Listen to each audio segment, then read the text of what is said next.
Le 18 juin 1937 paraissait dans l'Action française la critique de François Vineuil du film américain L'entreprenant Monsieur Petroff, Shall We Dance, texte intégral. Le couple des danseurs Fred Astaire et Ginger Rogers est connu du monde entier. Par sa popularité, il supplante pour l'instant, en Amérique, toutes les autres vedettes. C'est le moment où les producteurs songent à tirer d'une telle vogue le maximum de profit en faisant tourner éperdument les artistes, quitte à les démonétiser en 2 ou 3 saisons.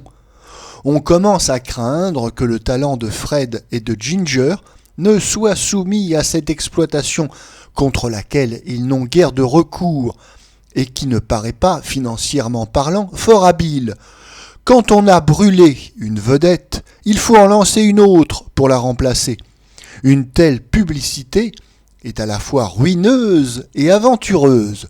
Il serait évidemment beaucoup plus raisonnable de laisser les artistes faire normalement leur carrière. Les comédiens ont encore des moyens de défense contre les spéculateurs d'Hollywood. Certains sont irremplaçables physiquement, mais des danseurs comme Fred et Ginger, qui relèvent plutôt de l'attraction, ont tout à perdre à une vulgarisation frénétique de leurs numéros.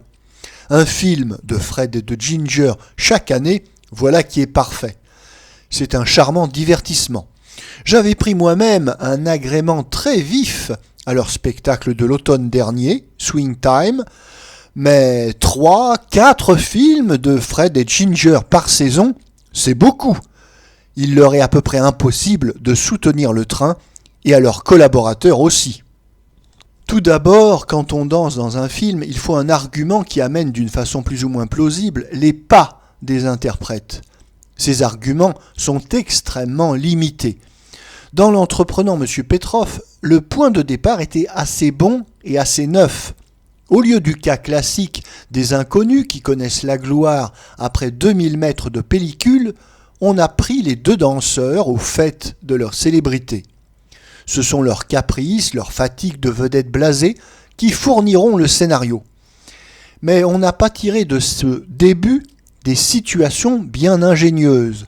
Nous sommes très rapidement dans un vaudeville au ressort fort peu élastique et qui s'étire interminablement. Des scènes à peu près identiques se reproduisent tous les 300 mètres. La dernière bobine apparaît véritablement interminable. Fred et Ginger n'ont pas seulement de l'esprit dans les jambes, ce sont de charmants comédiens. Mais ils ne peuvent pas grand-chose contre d'aussi pauvres inventions.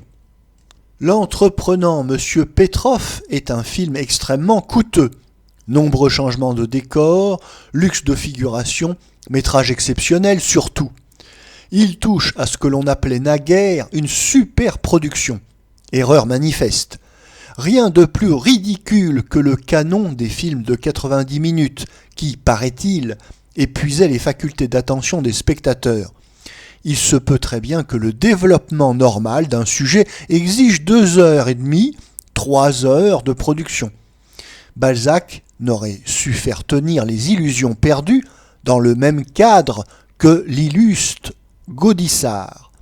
Mais ce ne sera jamais le cas d'un film de Fred Astaire et de Ginger Rogers, qui devrait logiquement paraître en première partie. En allégeant d'un bon tiers l'entreprenant Monsieur Petroff, on lui rendra un signalé service. Cependant, les danses elles-mêmes, qui ont fait la célébrité du couple, ne possèdent plus continuellement la même qualité. Certes, on retrouve l'élégance un peu crochue, un peu canaille de Fred Astaire, le Valentin le désossé de Londres, avec sa maigreur et sa souplesse de chat, que mettent si bien en valeur la grâce potelée, la santé parfaite de sa jolie partenaire Ginger. Mais n'arrivera-t-il pas à Fred, dans le domaine du music-hall, la même aventure qu'à Serge Liffard sur la scène solennelle de l'opéra ? Ce virtuose de l'entrechat et du bon finira-t-il lui aussi dans l'esthétisme ?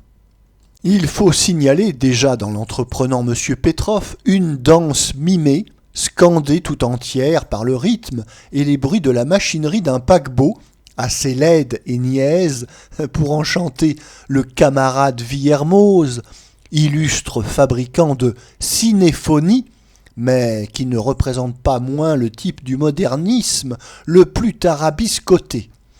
Dans presque tous les autres numéros, on sent un léger essoufflement, une tendance à la figure expressive, supplantant la figure en mouvement.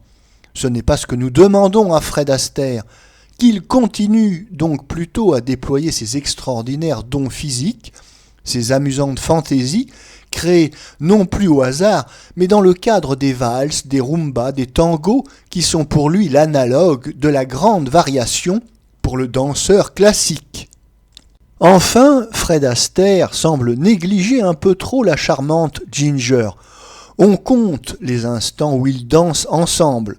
Voilà encore une erreur.